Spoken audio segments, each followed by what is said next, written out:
الحمد لله وحده والصلاة والسلام على أشرف الأنبياء والمرسلين وعلى آله الطيبين المتطهرين أما بعد فأعوذ بالله من الشيطان الرجيم بسم الله الرحمن الرحيم إنا أنزلناه في ليلة مباركة صدق الله العظيم وصدق رسوله النبي الحبيب الكريم ونحن على ذلك من الشاهدين والشاكرين والحمد لله رب العالمين সম্মানিত এলাকাবাসী, আপনারা সকলেই অবগত আছেন আজ রাত একটি পবিত্রপূর্ণ রাত। আমরা সেই রাতে সকলে উপস্থিত হওয়ার জন্য আল্লাহ রাব্বুল আলামিনের দরবারে শুকরিয়া আদায় করছি, সকলে শুকরিয়া আদায় করছি, পড়ছি আলহামদুলিল্লাহ। লক্ষ কোটি দরুদ ও সালাম আল্লাহর সৃষ্টির প্রধান আকর্ষণ, সমস্ত নবী রাসূলগণের মাতার তাজ, মাতার মুকুট, শামসুদ্দুহা বদরুদ্দুজা, আকে আনমদার তাজদারে মদিনা, সুলতানুল মদিনা নবী মুহাম্মদুর রাসূলুল্লাহ সাল্লাল্লাহু আলাইহি ওয়াসাল্লামের কদমে। সম্মানিত এলাকাবাসী, আমরা যেই রাতে উপস্থিত হয়েছি, আল্লাহ রাব্বুল আলামিন সেই রাতের কথা কোরআনুল কারীমের ভিতরে বলেছেন। আল্লাহ রাব্বুল আলামিন সূরাতুদ দুখানের 3 নম্বর আয়াতের ভিতরে ঘোষণা করেন, ইন্না আনজালনাহু ফি লাইলাতিন মুবারাকাহ, আমি লাইলাতুল মুবারাকার রাত্রিতে কোরআন নাজিল করেছি। আল্লাহ রাব্বুল আলামিন সূরাতুল কদরের ভিতরেও অন্য ভাষায় বলেছেন, ইন্না আনজালনাহু ফি লাইলাতিল কদর, আমি কোরআনুল কারীমকে লাইলাতুল কদরের রাত্রিতে অবতীর্ণ করেছি। এই নিয়ে মুফাসসিরিনে কেরাম বলেন, আল্লাহ রাব্বুল আলামিন সূরা দুখানে বলেছেন লাইলাতুল মুবারাকার রাত্রিতে কোরআনুল কারীম নাজিল করেছেন। আবার সূরাতুল কদরের ভিতরে আল্লাহ রাব্বুল আলামিন বলেন লাইলাতুল কদরের রাত্রিতে কোরআন শরীফ নাজিল করেছেন। দুইটার সমন্বয় করতে যায় মুফাসসিরিনে কেরাম বলেন, আল্লাহ রাব্বুল আলামিন এই লাইলাতুল মুবারাকা বা শবে বরাতের রাত্রিতে আল্লাহ রাব্বুল আলামিন লাউহে মাহফুজ থেকে ফেরেশতাদের মাধ্যমে আল্লাহ রাব্বুল আলামিন প্রথম আসমানে কোরআন শরীফ নাজিল করে, সুবহানাল্লাহি ওয়া বিহামদিহি। পরবর্তীতে লাইলাতুল কদরের রাত্রিতে আল্লাহ রাব্বুল আলামিন এই কোরআনকে পৃথিবীতে নাজিল করেন, সুবহানাল্লাহি ওয়া বিহামদিহি। এই জন্যে সর্বপ্রসিদ্ধ মত হল আল্লাহ রাব্বুল আলামিন এই শবে বরাতের রাত্রিতে অর্থাৎ লাইলাতুল মুবারাকাতে আল্লাহ রাব্বুল আলামিন কোরআনুল কারীম লাউহে মাহফুজ থেকে প্রথম আসমানে অবতীর্ণ করেছিলেন। এই রাত্রিকে হাদিসের ভাষায় বলা হয় লাইলাতুন নিসফু মিন শাবান, অর্থাৎ শাবান মাসের অর্ধ রজনী।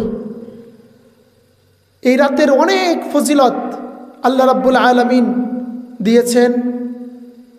এর ভিতরে সর্বশ্রেষ্ঠ একটা ফজিলত হল আল্লাহ রাব্বুল আলামিন এই লাইলাতুল মুবারাকা শবে বরাতের রজনীতে মাগরিবের পরপরই আল্লাহ রাব্বুল আলামিন দুনিয়ার আকাশে নেমে আসেন। অর্থাৎ আল্লাহর কুদরতিভাবে তিনি প্রথম আসমানে চলে আসেন। আল্লাহ রাব্বুল আলামিন প্রথম আসমানে এসেই ফজর পর্যন্ত বান্দাদেরকে ডাকতে থাকেন, তোমরা কে আছো অভাবী? কার টাকা লাগবে, কার পয়সা লাগবে, কার ক্ষমতা লাগবে, কার শান্তি লাগবে, কার সুস্থতা লাগবে, কার কি লাগবে, কার ক্ষমা লাগবে, আমি আল্লাহর কাছে চাও, আমি আল্লাহ তোমাদেরকে দান করব। আল্লাহ রাব্বুল আলামিন প্রথম আসমানে এসে সারা রাত ব্যাপী বান্দাদেরকে এইভাবে ডাকতে থাকেন এবং যেই বান্দাগুলো আল্লাহ রাব্বুল আলামিনের কাছে ক্ষমা প্রার্থনা করেন, আল্লাহ রাব্বুল আলামিন তার জীবনের সমস্ত গুনাহগুলি মাফ করে দেয়। যে আল্লাহ রাব্বুল আলামিন বান্দাকে মাফ করে দেন সেই রাত্রিতে। হাদিস শরীফে রাসূল সাল্লাল্লাহু আলাইহি ওয়াসাল্লাম থেকে পাওয়া যায়, রাসূল সাল্লাল্লাহু আলাইহি ওয়াসাল্লাম একদিন হযরতে আম্মা জান আয়েশাতুল হুমায়রা রাদিয়াল্লাহু তাআলা আনহার সাথে শুয়েছিলেন। এই লাইলাতুন নিসফ মিন শাবানে হঠাৎ করে রাসূল সাল্লাল্লাহু আলাইহি ওয়াসাল্লাম রাত্রিবেলা জাগ্রত হয়ে ঘর থেকে বের হয়ে গেলেন। আম্মা জান আয়েশাতুল হুমায়রা রাদিয়াল্লাহু তাআলা আনহা তিনি ঘুম থেকে জাগ্রত হয়ে দেখলেন রাসূল সাল্লাল্লাহু আলাইহি ওয়াসাল্লাম তার পাশে নেই। তিনি মনে মনে ভাবতে লাগলেন যে নিশ্চয়ই রাসূল সাল্লাল্লাহু আলাইহি ওয়াসাল্লাম অন্য কোনো স্ত্রীর কাছে গিয়েছেন। কিন্তু তারপরও রাসূল সাল্লাল্লাহু আলাইহি ওয়াসাল্লামকে খোঁজার জন্য তিনি ঘর থেকে বের হয়ে গেলেন। ঘর থেকে বের হয়ে আম্মা জান আয়েশাতুল হুমায়রা রাদিয়াল্লাহু তাআলা আনহা হাঁটতে হাঁটতে যায় দেখলেন রাসূলুল্লাহ সাল্লাল্লাহু আলাইহি ওয়াসাল্লাম জান্নাতুল বাকিতে কবরের পাশে দাঁড়িয়ে দাঁড়িয়ে কবরবাসীদের জন্য মাগফিরাত কামনা করতেছেন। আম্মা জান আয়েশাতুল হুমায়রা রাদিয়াল্লাহু তাআলা আনহা পিছনে যায়া রাসূলুল্লাহর পিছনে মুনাজাতে শামিল হলেন। রাসূলুল্লাহ সাল্লাল্লাহু আলাইহি ওয়াসাল্লাম মুনাজাত শেষ করার সাথে সাথে আম্মা জান আয়েশাতুল হুমায়রা রাদিয়াল্লাহু তাআলা আনহা রাসূলুল্লাহর আগেই ঘরের ভিতরে প্রবেশ করলেন। রাসূলুল্লাহ সাল্লাল্লাহু আলাইহি ওয়াসাল্লাম কবর জিয়ারত শেষ করে যখন ঘরের ভিতরে প্রবেশ করলেন, হযরত আম্মা জান আয়েশা রাদিয়াল্লাহু তাআলা আনহা তিনি আবারও বিছানায় শুয়ে পড়েছিলেন। রাসূলুল্লাহ সাল্লাল্লাহু আলাইহি ওয়াসাল্লাম বলেন, আয়েশা তুমি আমার পিছনে গিয়ে দাঁড়িয়েছিলে। হযরত আম্মা জান রাদিয়াল্লাহু তাআলা আনহা বললেন, ইয়া রাসূলুল্লাহ আমি তো আপনার পিছনে দাঁড়িয়েছিলাম, আপনি কিভাবে দেখলেন? রাসূলুল্লাহ সাল্লাল্লাহু আলাইহি ওয়াসাল্লাম বলেন, আয়েশা আমি আল্লাহর রসুল, আমি সামনে যেভাবে দেখতে পাই পিছনেও সেভাবে দেখতে পাই, ডানে যেভাবে দেখতে পাই বামেও ঠিক সেইভাবে দেখতে পাই। আল্লাহ রাব্বুল আলামিন সেই ক্ষমতা আমি রসুলকে দিয়েছেন। হযরত আম্মা জান আয়েশাতুল হুমায়রা রাদিয়াল্লাহু তাআলা আনহা বললেন, ইয়া রাসূলুল্লাহ ইয়া হাবিবাল্লাহ আপনি যখন ঘর থেকে বের হয়ে গেলেন আমি ভেবেছি আপনি অন্য কোনো স্ত্রী করে দিয়ে গিয়েছেন।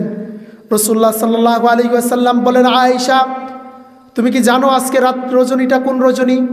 আম্মা জান বললেন, আল্লাহু ওয়া রাসূলুহু আ'লাম, আল্লাহ এবং তার রাসূলই ভালো জানেন।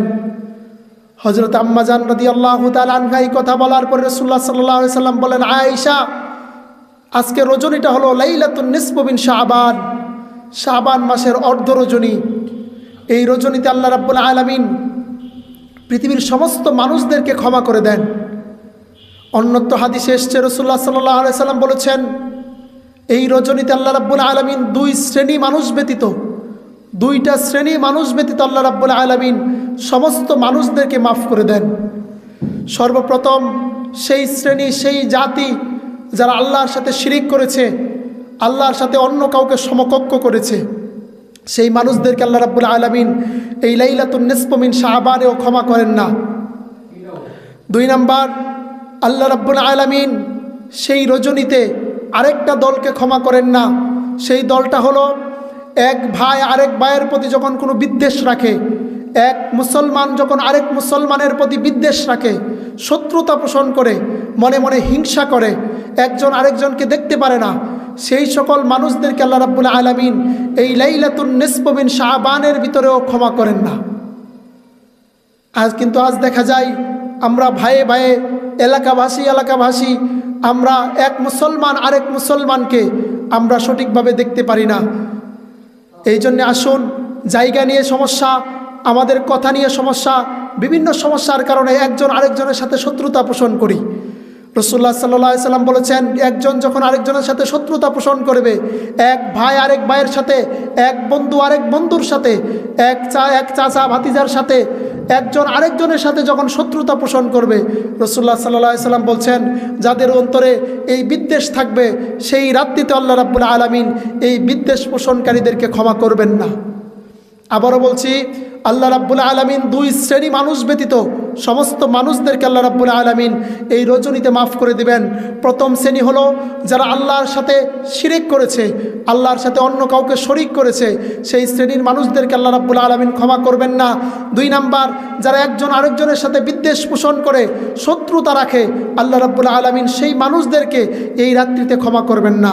এই জন্যে আসুন আমরা এই রাত্রিতে যেন এক ভাই আরেক ভাইয়ের সাথে যাদের সাথে শত্রুতা আছে, একজন আরেকজনের সাথে যেই বিদ্বেষ আছে, আমরা সকলকে ক্ষমা করে দেই। যদি এই রাত্রিতে আপনি এক ভাইয়ের দোষ থাকার পরেও যখন আপনি তাকে ক্ষমা করে দিবেন, আল্লাহ রাব্বুল আলামিন আপনার দোষটা ঢেকে সেই রাত্রিতে আল্লাহ রাব্বুল আলামিন আপনাকেও ক্ষমা করে দেবে, আপনাকেও জান্নাতবাসীদের কাতারে শামিল করে দেবে।